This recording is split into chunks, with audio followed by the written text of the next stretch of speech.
So once that is decided, the Father will adopt us. In the sense, He will give us His relationship, filial relationship.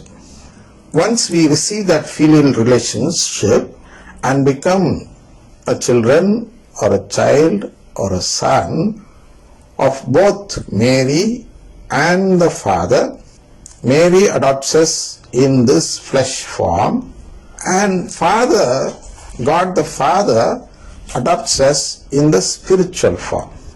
And when both these sync together, we become gods, as per the teaching in CCC 460.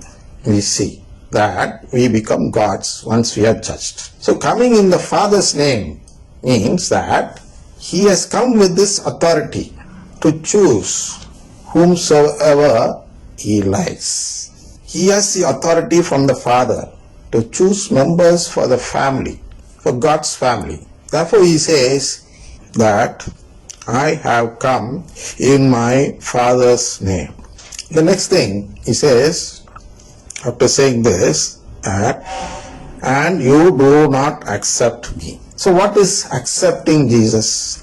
See, all Christians who are not Catholics claim to have accepted Jesus. But that sort of acceptance is not spoken here.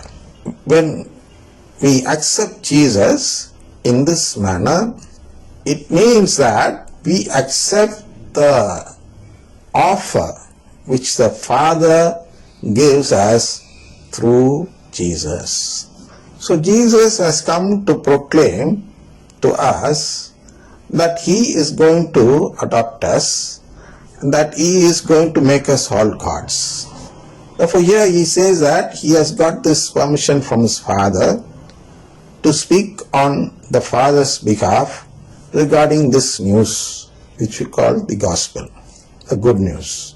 If at all we accept this filial adoption, then it would mean that we have accepted Jesus according to this verse. Therefore, the Christians of other denominations, they are people who have not accepted Jesus, who comes in the Father's name. They accept Jesus who comes as a historical Jesus, a character in the history of the world. They accept that Jesus and they take Him as their religious head, like Krishna, like Buddha, like that.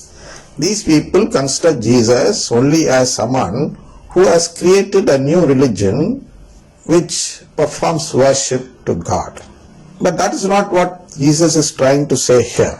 Because to do some sort of worship, like how the pagans or the Gentiles and others do, there is no need for any authorization from God. I can directly start praying to God, doing some rituals which will glorify God.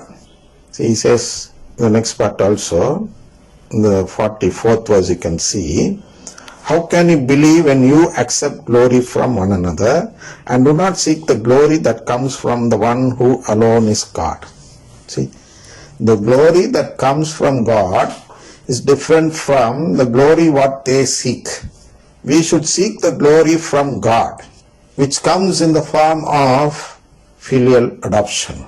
So, if I start a new religion or a new sect or a new denomination or something like that, you can keep anything, any word for that, any name for that, I can just start glorifying God in my own way. But that is not what God is accepting or requiring from us. I read to you from the Romans 10th chapter 3, 2 and 3. See, from the first verse I'll read. Brothers and sisters, my heart's desire and prayer to God for them is that they may be saved. I can testify that they have a zeal for God, but it is not enlightened.